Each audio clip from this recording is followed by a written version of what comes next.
Namaskaram. Welcome to the talks on Trans Hinduism. We were calling it New Hinduism, but now we have changed it because there is already a concept called New Hinduism, and it is a controversial term. Trans Hinduism means Hinduism which is found in sadhana, not a cultural or a religious term actually. You have to practice Hinduism, you have to learn about Hinduism, you have to understand Hinduism, and you have to uphold the values of Hinduism throughout your life. Then only you can transcend and become a transcend Hindu. I am Swamy Aswathy Thirunal. Now I am talking about an incident in Ramayana.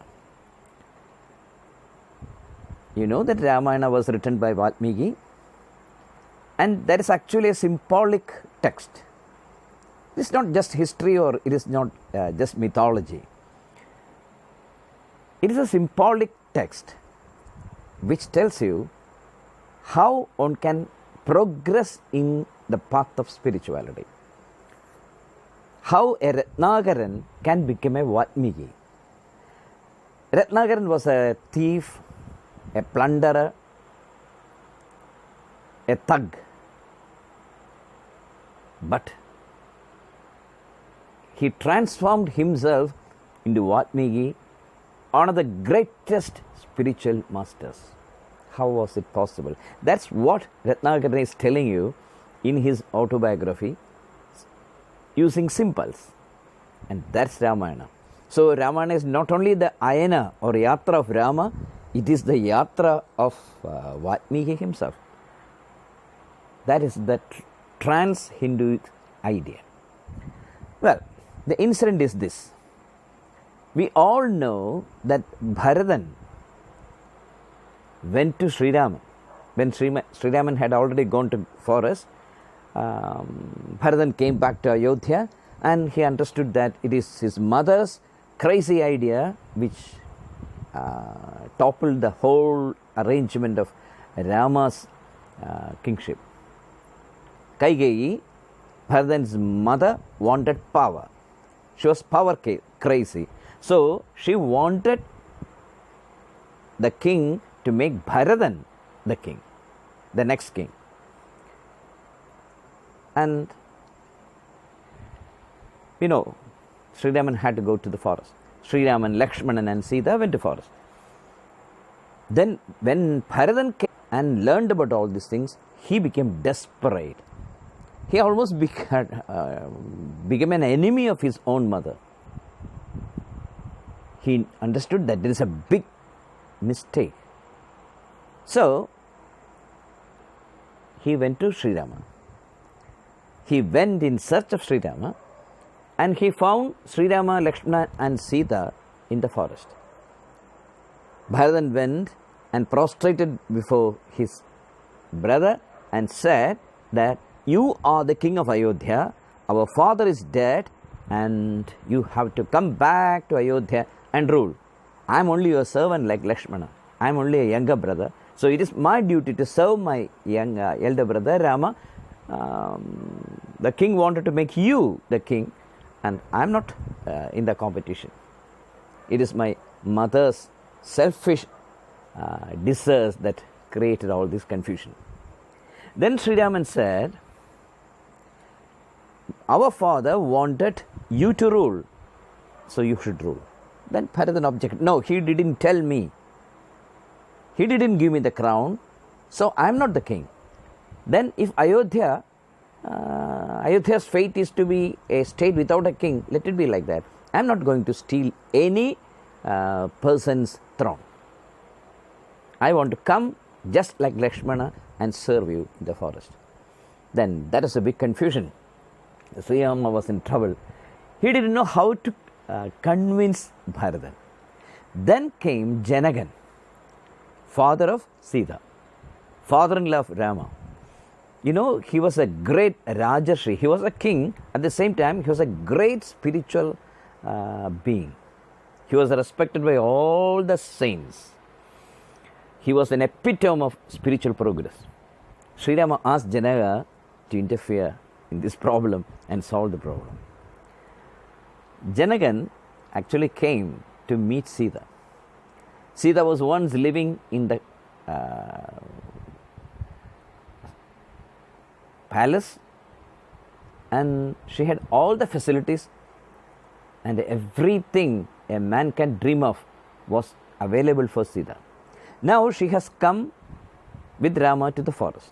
Janagan wanted to know whether his daughter is happy even now. And he found that his daughter Sita was absolutely happy to be with Rama. Now she got a lot of time to spend with Rama, and that was a happiness. Then Janagan approached Bharatan and asked a question.